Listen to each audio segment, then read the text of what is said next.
All right, we're on. All right. All right, now we're gonna go back into. We're gonna go back to the beginning for you. Okay. Give us that beginning story of what drew you to basketball and what was your inspiration back when you started playing.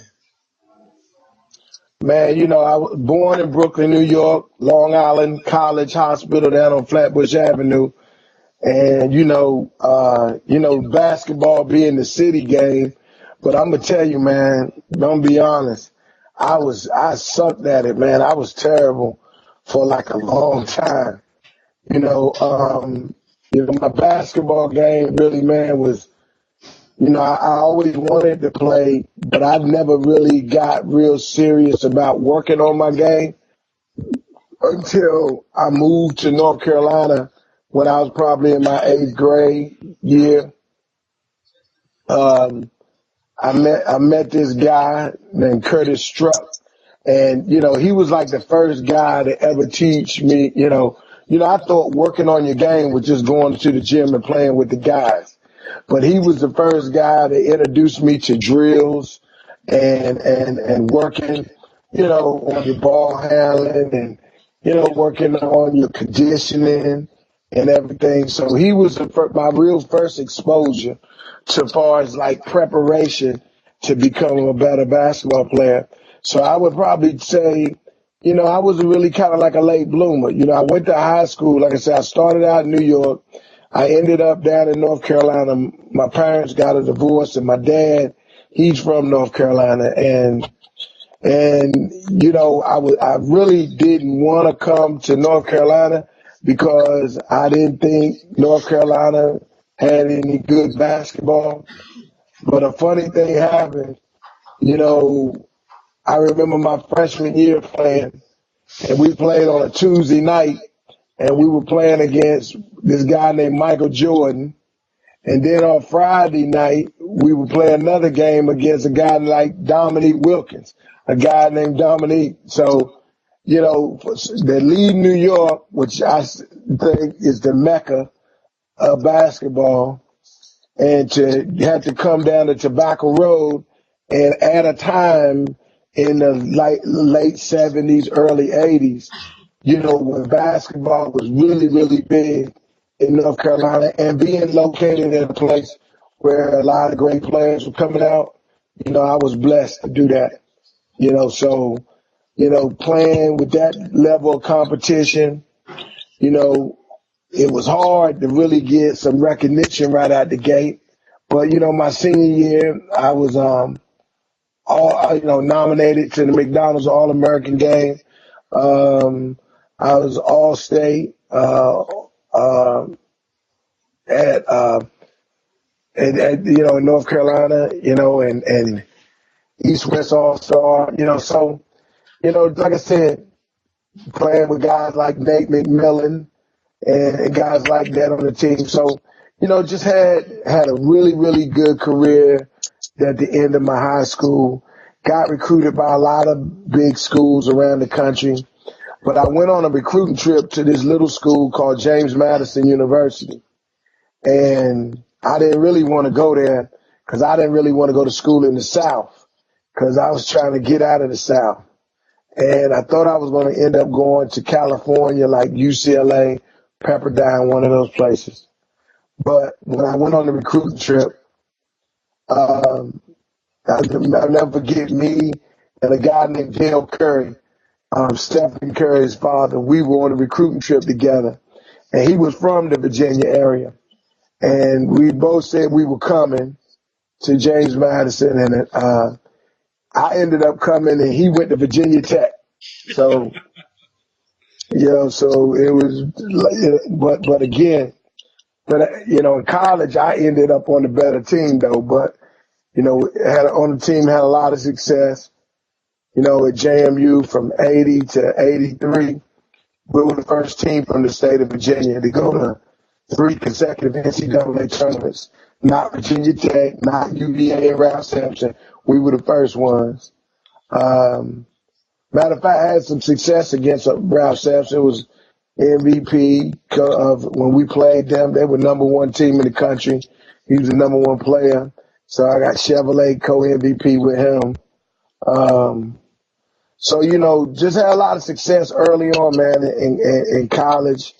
And started getting some injuries, man. Then my coach left, went to coach out in Cal Berkeley, Coach Kevin Johnson and Jason Kidd out there. So, so a lot of things changed there. But yeah, man, my first love, was basketball, but I just wasn't good. And I'm a late bloomer. That's what I guess in answering your question, the long way.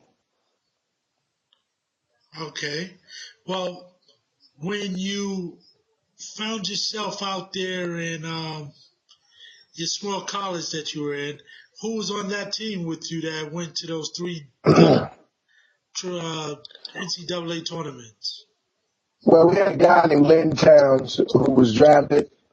I think he was the first pick in the second round, went to the Portland Trailblazers. Really great shooter. Really great shooter. Um, he's probably, like 6'7", shoot it out, shoot lights out. Um, we had a couple other guys get drafted to the 76ers, but they didn't really stick. Guys like Charles Fisher and Dan Rulin. But later on, Lefty Driesell came there from Maryland when he left Maryland. And he had a couple of guys that went to the league. But in my time, we were just really, really good team, man. We like to think we the ones who coined the phrase giant killers, because even though we came from a small school in a small conference, like the CAA, or as it was called the ECAC South back then, we got on that large bid, and that's when there was only 48 teams, and it's like 65, 68 now.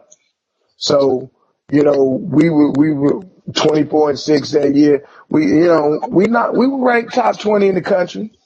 Okay. We were nice. We were nice with it. Yeah, I was nice with it. Okay. Yeah. Because I know you a little bit about your story, so I know you was nice with it because we're gonna get to that later. How you did it, with the Harlem Globetrotters and Right. things of that nature. But after college, what did you do? Well, after college, like you said, I got recruited by the Harlem Globetrotters, and I'm gonna be honest with you, man. I wasn't even thinking about that, man. I was just thinking about the NBA. I left college early, because I got married my junior year, man, and because I had a little girl, and I got married to her mom, and I kind of started my family early, and and working all week to get grades was good, but when you got kids, you got work and get you some money. So when the opportunity showed up, I went to at the time it was the Washington Bullets camp, and did well. I thought I did well. Kind of got a dose of the business of the NBA. And and that was a big experience, a learning experience for me. That you got to have the right agent, they got the right connections. I didn't know any of that stuff. I thought up to that point, what you had to do was go in and just beat out everybody at your position. But if everybody at your position is under guaranteed money, and like when I was there, Jeff Malone, Gus Williams.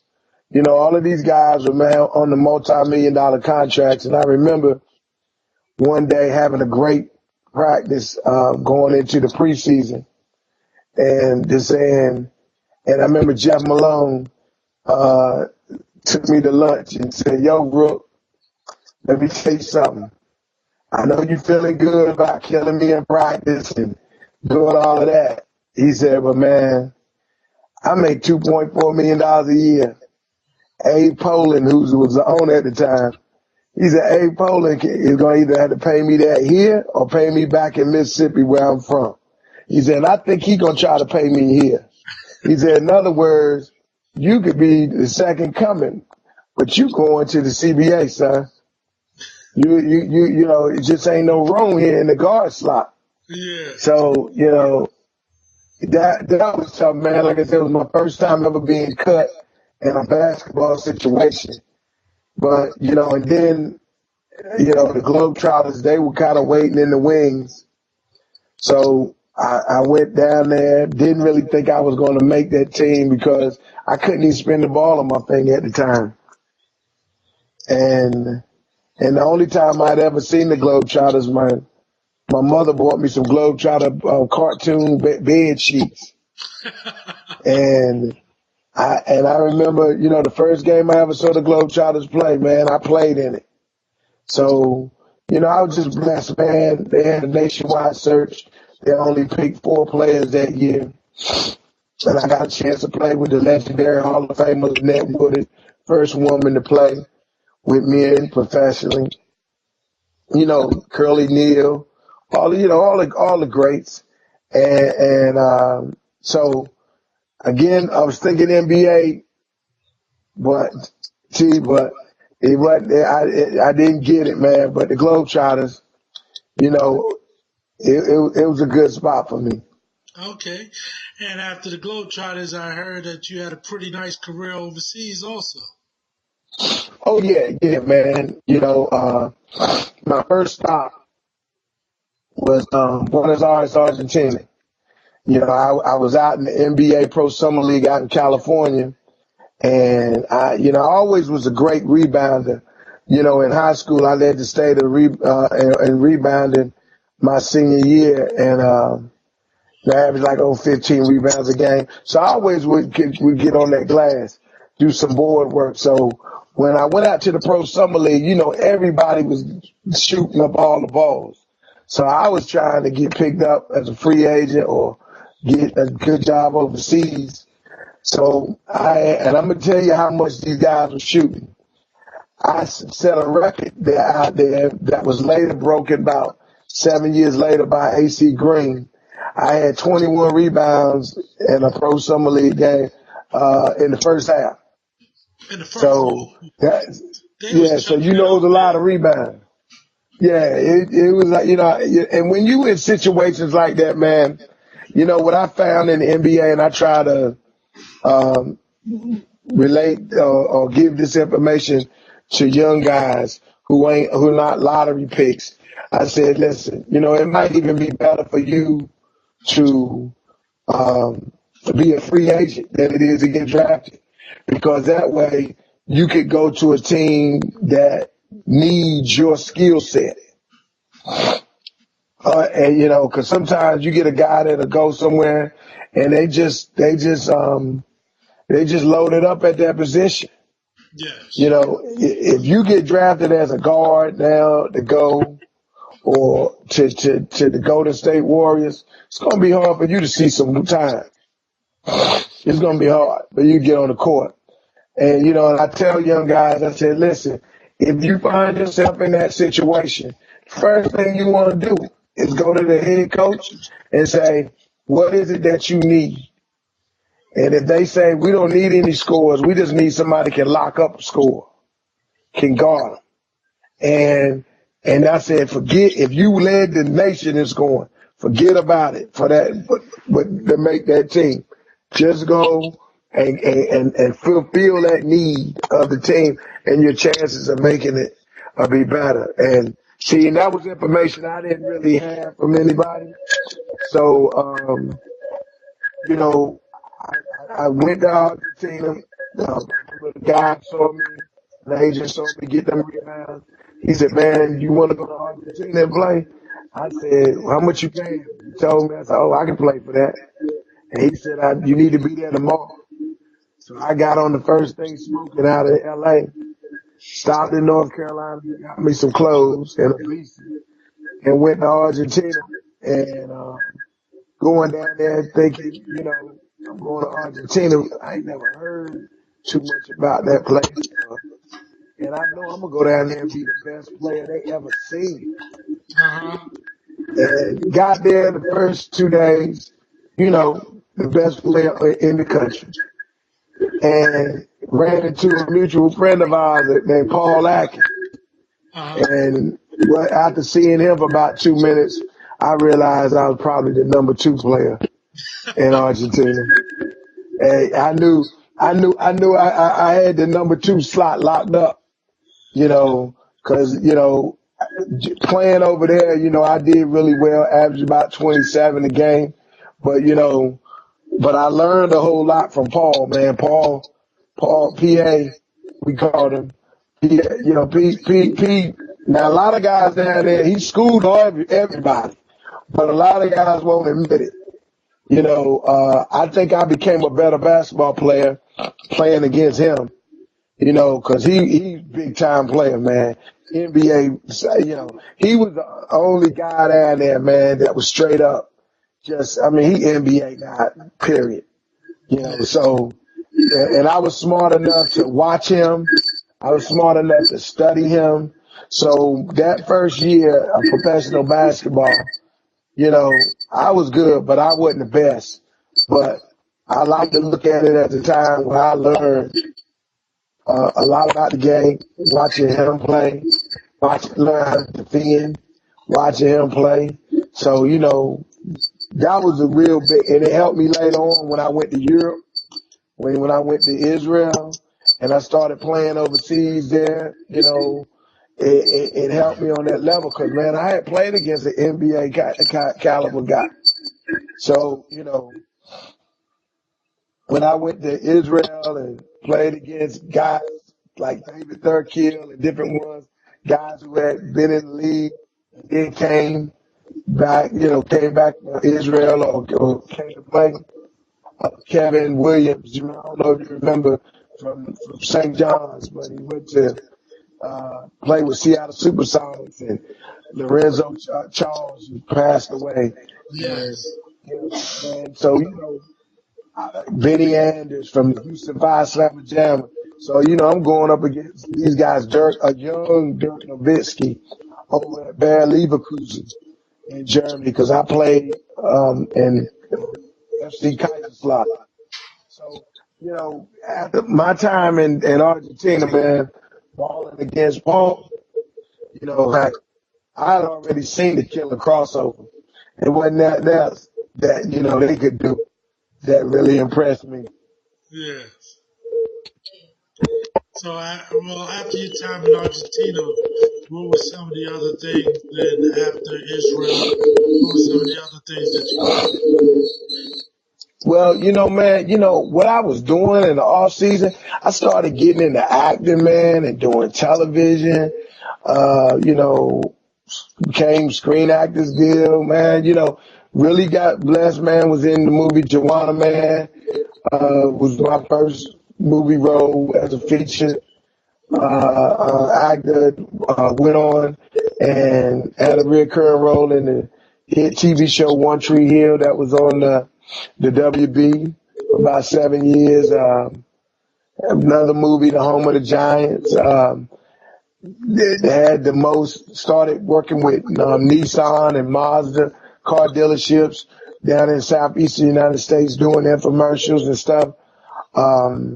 Became a professional speaker. So like in the summers, I was doing all of this stuff in the summertime, going around speaking, ended up speaking for the White House a couple of times, doing work, speaking, doing some speaking with Fortune 500 companies like Michelin Tires and, so I was kind of moonlighting between the basketball Yes. and got involved with ESPN radio and different things.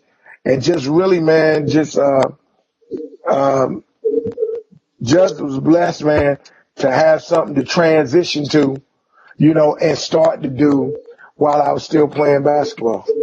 Okay. Okay. And so, what's happening for Tracy now? Well, now, man, I'm finished. I went back and finished my degree. Um, Graduating this coming Saturday, matter of fact, and um, still doing my TV work. Uh, Coaching, man, got into coaching a couple of years ago. Got my first head coaching job. Was in with the Saitama Broncos over in Japan. Um, that was a tremendous experience. Know, a lot of great coaches I had an opportunity to go against and win against guys like Bill Cartwright, Jelly Bean John Bryant, Kobe Bryant's daddy, Reggie Gary played in the NBA. Bob Nash, who played for the Phoenix Suns. A lot of good coaches, man. And really Terrell got really the coaching bug at me. So even that's my ultimate thing, man. I'm gonna end up coaching, being a Division I head coach, and I'm gonna win a national championship, at least That's three or four. I love it. I You, mean, you've done everything else you set your mind to, so I don't doubt that you'll be able to accomplish that feat too. oh yeah, man, and see, and like I told you, I'm that real dude, man. And when I win about 5 or 6 national championships, yo, you gonna be right there, press pass, front row with me, All right, don't forget and I'm be about us. telling. Nah. I'm gonna be telling everybody. I'm say, look, I told my man saw me first. He discovered me first. I told you I'm gonna be dancing under the confetti. I said, yo, they lay a welcome man out at the Final Four for us. Well, tell us a little bit about this graduation on Saturday. What is your degree in? Oh, communications, man. I got a concentration in communications and minoring in business. Again, just something, I was a radio TV broadcast major when I first initially came to school.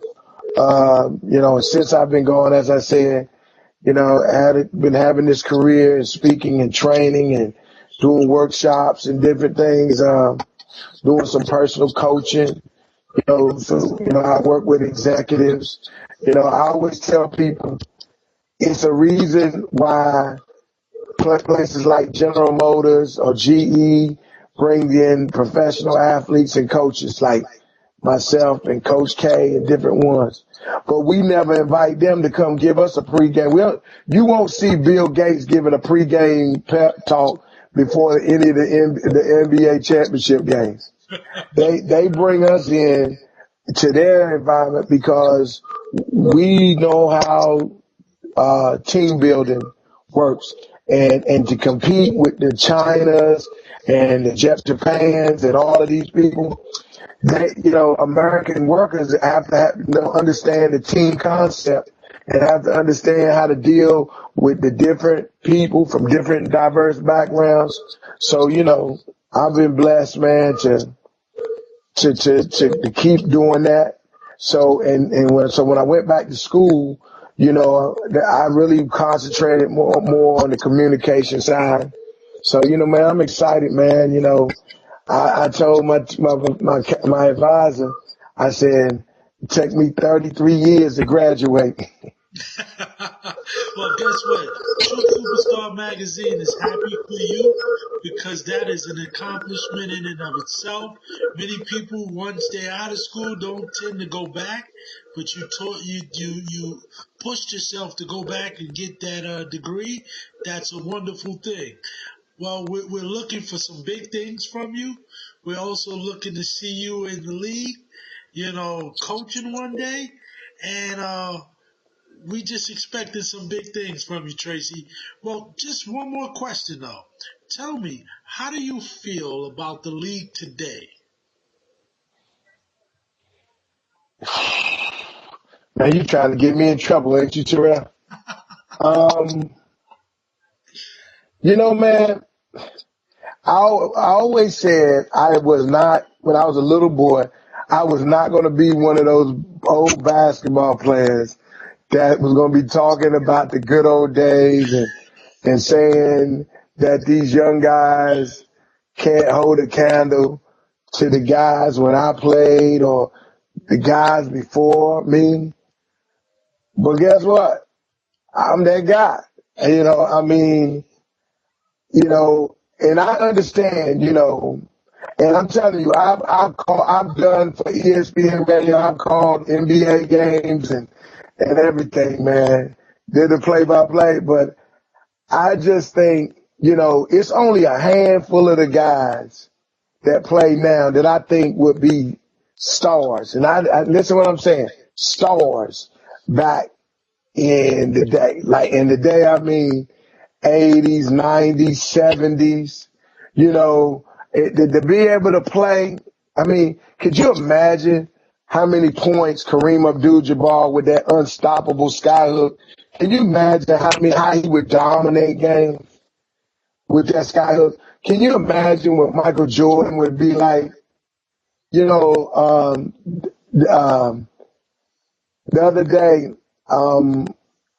a place, one of the Boys and Girls Club here in my community had Eric Sleepy Floyd. He came in to speak to the kids. I don't know if you remember Sleep, played for Absolutely. Georgetown. Absolutely. And I'm looking at these kids and I'm going, do y'all know who he is?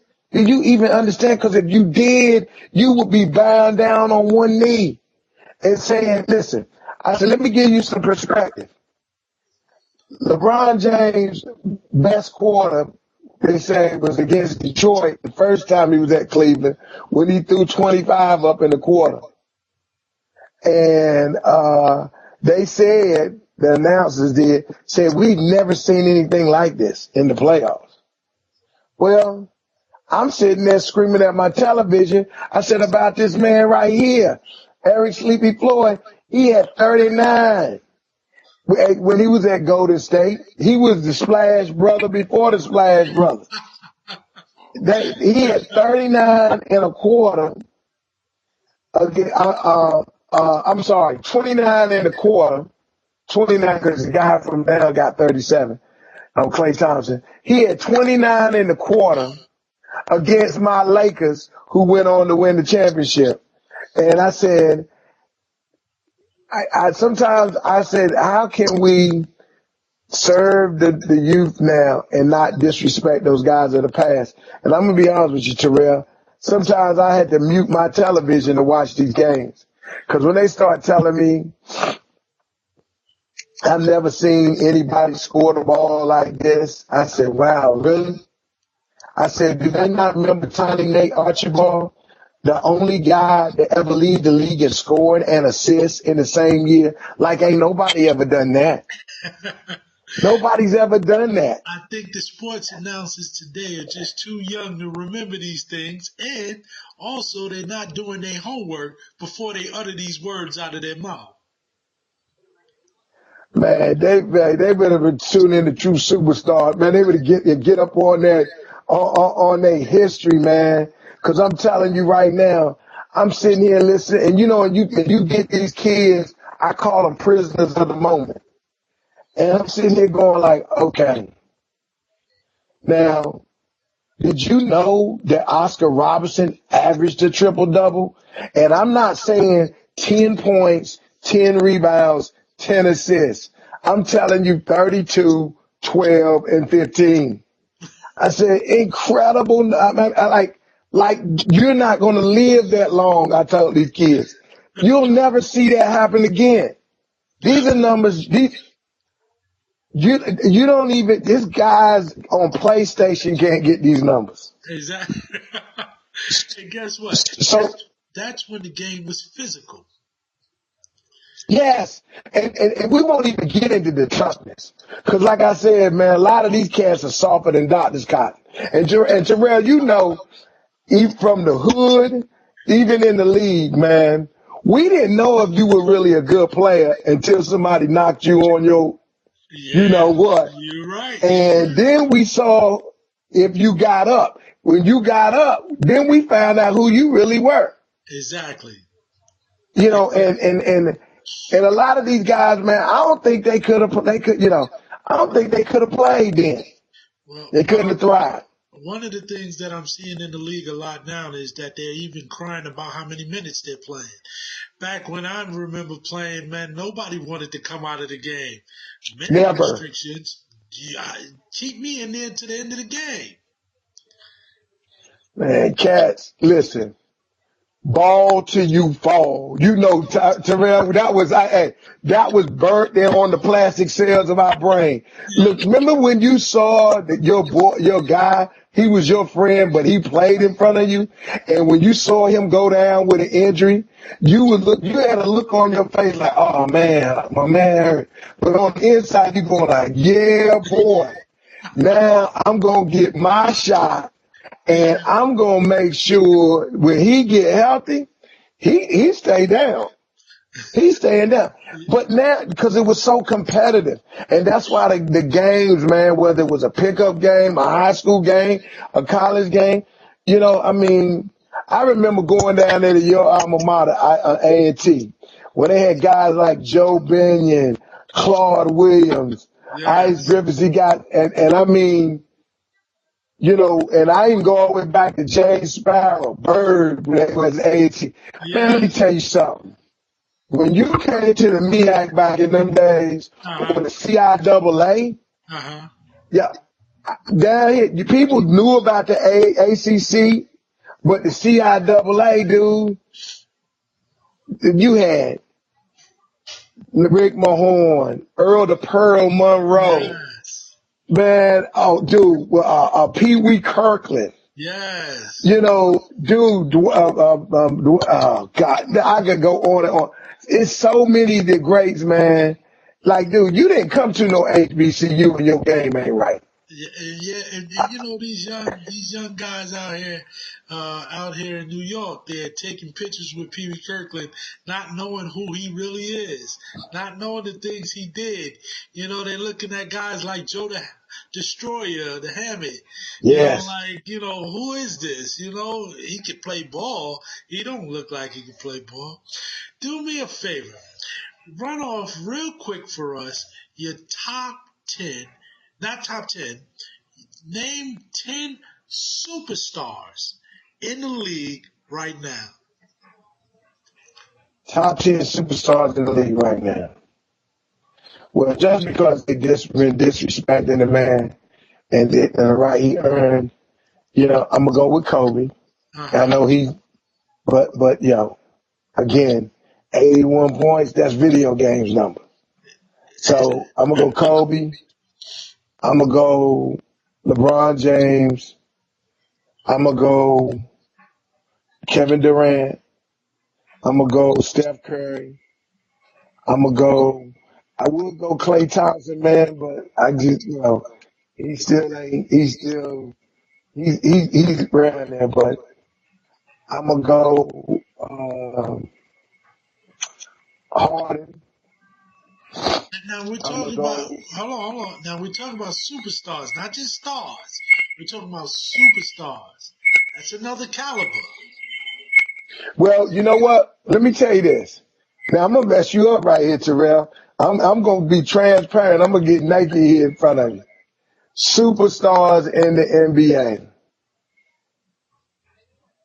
Kobe Bryant, Steph Curry. Them the only two guys I know would be superstars in the 80s, in my time. I mean, Curry shoots the ball like insane. Insane. The way he handles it. Now, the only thing he's going to have trouble, you know, them boys going to lay that wood on him back in that day, Jerome. He get that wood. He going to get that wood on him. So I would say Kobe first. Cause you know, I don't buy the whole LeBron James. Dude, you knew a dude in every other block, every other neighborhood that was strong as LeBron. Yes. Dude, I don't go with that, you know, he's so strong. I'm going, dude, all you got to do is stand in front of him and take a charge. But again, you keep that dude out of the lane. He got a suspect jumper. He don't really make free throws in the clutch. That disqualifies him as a superstar for me. Listen, I don't listen. When you a superstar, a true superstar, we don't worry when you get fouled late. We not worried. Yes. We know them free throws is guaranteed. When we know when you a true superstar, if you supposedly part of your thing is you can get to the rack, well, we know you get to the rack and you finish.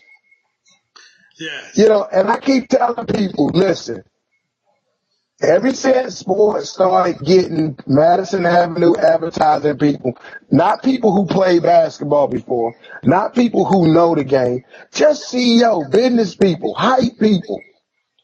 I said, listen, I keep telling them, from New York, where I came from, your game made your name. That's right. You didn't go call yourself the destroyer.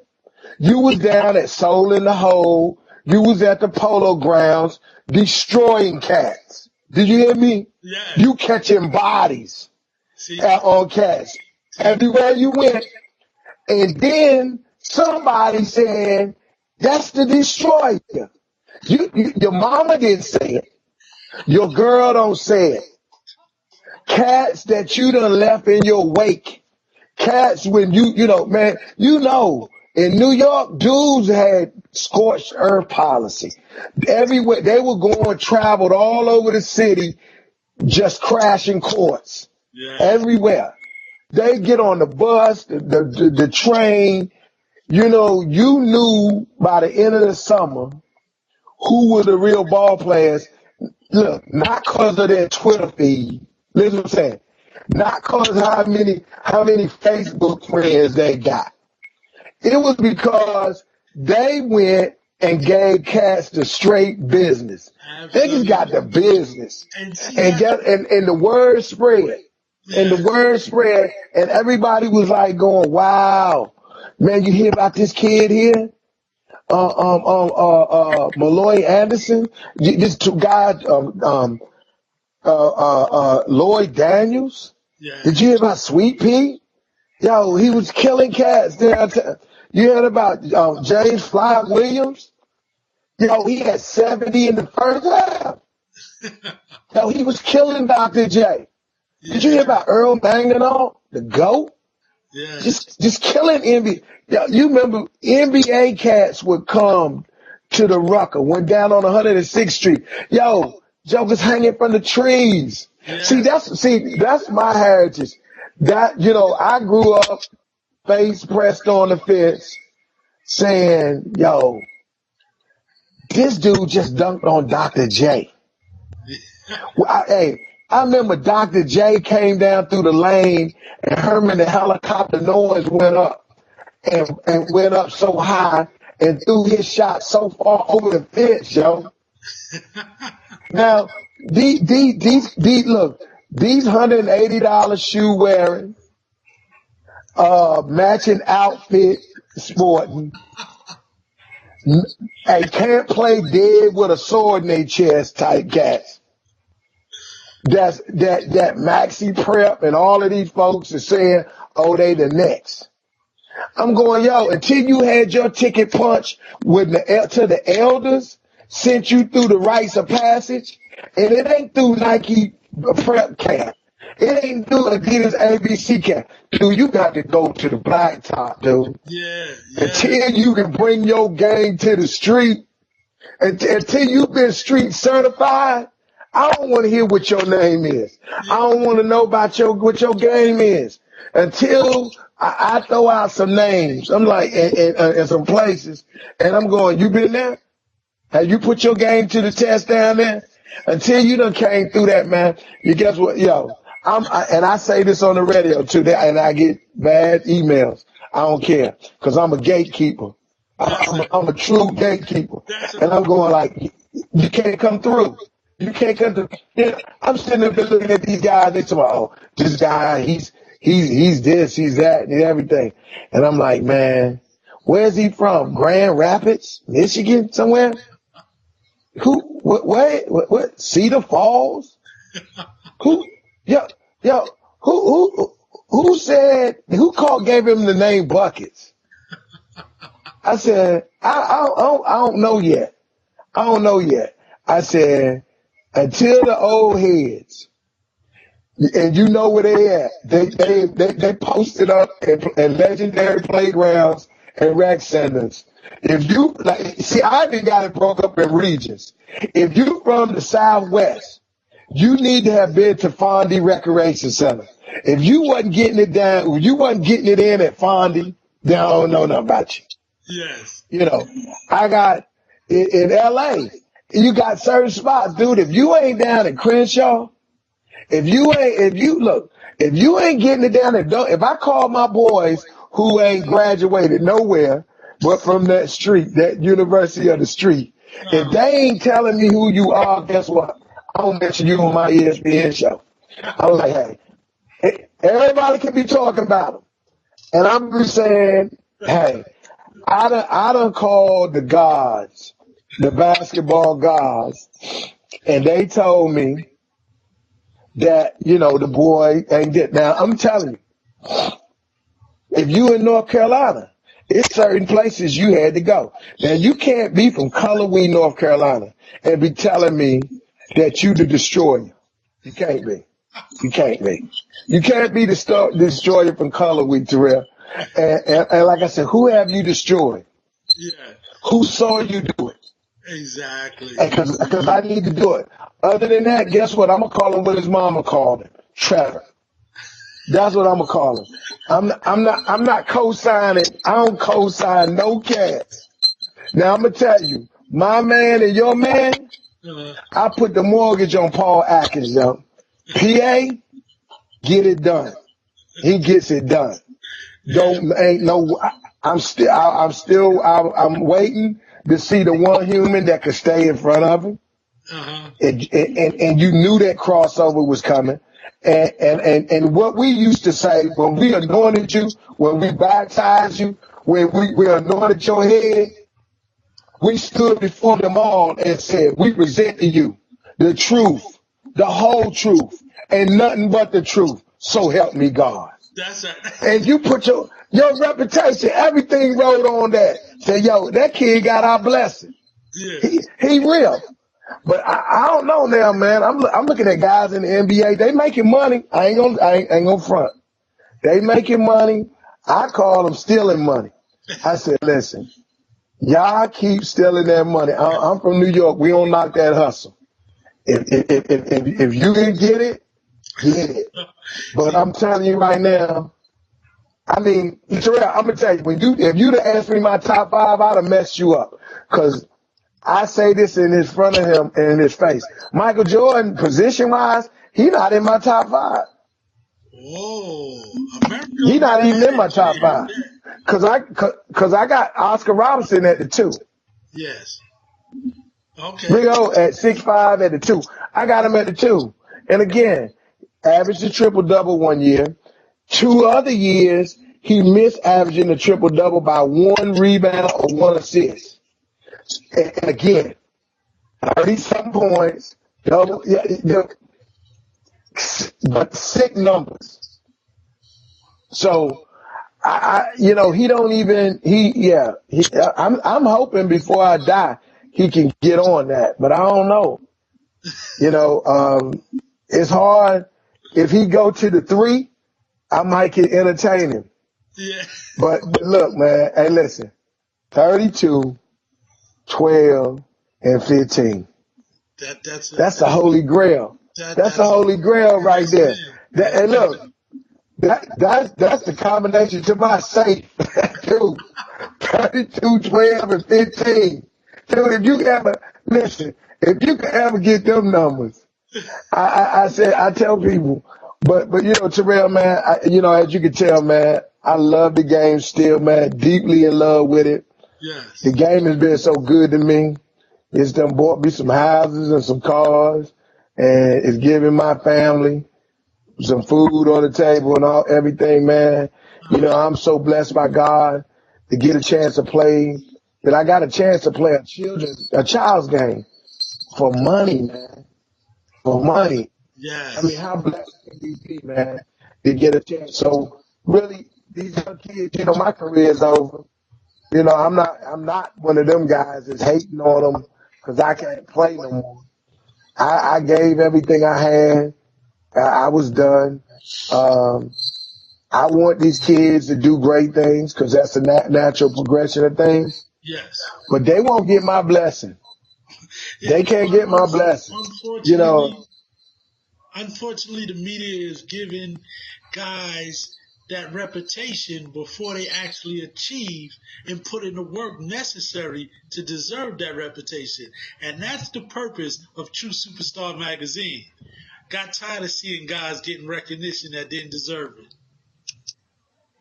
Hey, well, see, that's why I told you one time when we talked earlier, dude, we need that. We need something, a publication, a deal where the real comes out.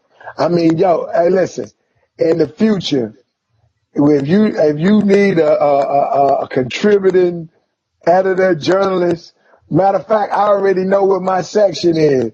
We exposing the fakes. We exposing them. If when you look, one day, give me a segment on True Superstar.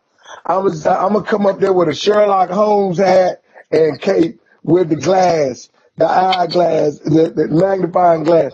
Say, hey, this week we exposed some more of these fugazis, guys who've been christened, yo, without the crossover. They don't have that kind of game. And we're going to expose them now for you true fans, you true loyal people. We only at True Superstar are you going to get these facts. Well, You guess know what? that. Well, guess what? You heard it here on True Superstar TV. Tracy Williams article will be in True Superstar exposing those that do not deserve the reputation that they have. That's our new That's section right. in the magazine. You heard it first here That's it. on our TV.